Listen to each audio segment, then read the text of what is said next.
नमस्ते, मैं डॉक्टर चारुल सिंह हूँ, कॉर्निया कैटरैक्ट और refractive surgeon West Vision eye hospital. आज हम लोग केराटोकोनस के बारे में बात करेंगे। केराटोकोनस एक ऐसी बीमारी है जो आजकल बहुत ज़्यादा यंग बच्चों में या फिर इनफैक्ट 20 ईयर्स के बाद भी पेशेंट्स में देखी जा रही है। इसमें होता क्या है, ये मान लीजिए अगर आपकी नॉर्मल आँख का पिक्चर है तो ये आगे का भाग जो कि क्लियर होता है इसको कॉर्निया बोलते हैं। उसके बाद यहाँ लेंस होता है और यहाँ नसें होती हैं जिसको रेटिना बोलते हैं। नॉर्मली लाइट यहाँ से फोकस होकर नसों पे पड़ती है और अच्छी क्लियर इमेज बनती है। पर अगर ये भाग नॉर्मल ये भाग राउंड या सर्कुलर जैसा होता है, पर अगर ये कोन जैसा हो जाए तो उसको केराटोकोनस बोलते हैं। और उस समय लाइट जो है ऐसे पड़ेगी पर इस पे डायरेक्ट फोकस नहीं हो पाएगा, इसलिए पेशेंट को देखने में दिक्कत हो सकती है। इस बीमारी में ये बीमारी दोनों आंखों में होती है, एक में कम एक में ज्यादा। तो इसलिए कभी कभी क्या होता है कि पेशेंट को क्योंकि एक आंख में उतनी दिक्कत नहीं है और ठीक ठाक चल रहा होता है, वो डॉक्टर के पास नहीं जाते हैं दिखाने के लिए, और एक आंख बहुत सीवियर होती जाती है। इसलिए हम मैं एडवाइस करूंगी कि आप हमेशा डॉक्टर को अपनी आंखें रेगुलर चेकअप कराते रहिए।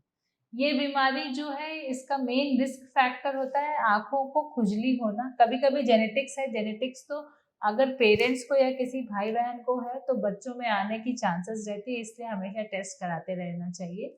और एक है आंखों में बहुत ज्यादा खुजली होना, उसमें जो है आंख अगर रब करेंगे तो फिंगर से जो काले वाले भाग है उस पर थोड़ा इंजरी होगा, उसकी वजह से आंख पतली हो जाएगी और केराटोकोनस हो सकता है।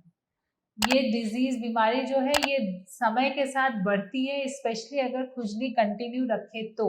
इसलिए हमेशा इचिंग को कंट्रोल करना चाहिए, और इस बीमारी को भी कंट्रोल करने के लिए हम लोग और भी इसके ट्रीटमेंट ऑप्शंस हैं, जैसे कि कोलेजन क्रॉस लिंकिंग, जो कि इसके प्रोग्रेशन को बचाता है, रोकता है।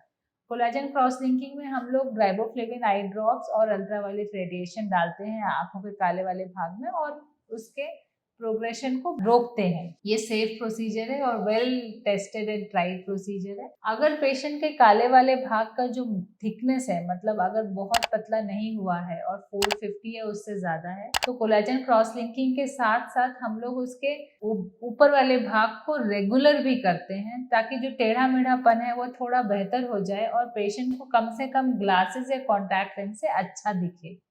पर अगर थिकनेस बहुत कम है तो फिर वो लेजर वाला प्रोसीजर नहीं किया जा सकता है। उसके लिए ऑल प्रोसीजर्स होते हैं, कोलेजन क्रॉस लिंकिंग करते हैं, उसके साथ हम लोग इंटैक्स प्रोसीजर एक है वो कर सकते हैं। उससे जो है कोन रेगुलर हो जाता है और सेंटर में आ जाता है, तो चश्मे से पेशेंट्स को चश्मे या कॉन्टैक्ट लेंस से थोड़ा क्लियर दिखने लगता है।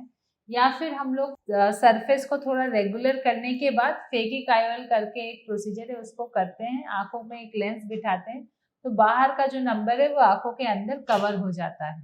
और हम लोग अगर आंखों का काला वाला भाग बहुत ही पतला है तो उसके लिए फिर हम लोग आंखों के काले वाले भाग को बदलने का ऑपरेशन करते हैं। ये बदलने का ऑपरेशन कोई भी कॉर्निया सर्जन कर सकता है और ये सेफ प्रोसीजर है। इसमें डेफिनेटली फॉलो अप की जरूरत रहती है, पर लेटेस्ट टेक्नोलॉजी की वजह से इसका सक्सेस रेट 90 to 95% है और पेशेंट्स बहुत अच्छा इम्प्रूव करते हैं, बहुत अच्छा रिस्पॉन्ड करते हैं। ड्रॉप्स डालते रहना होता है लंबे समय तक, टाँके लगते हैं, वो सब चीज़ें हैं, पर इससे सक्सेस रेट अच्छा है। इसलिए आप बिल्कुल भी घबराएं मत। अगर किसी को केराटोकोनस है तो उसकी हर स्टेज ऑफ डिजीज के लिए हमारे पास ट्रीटमेंट है और हम उसको कर सकते हैं। Thank you.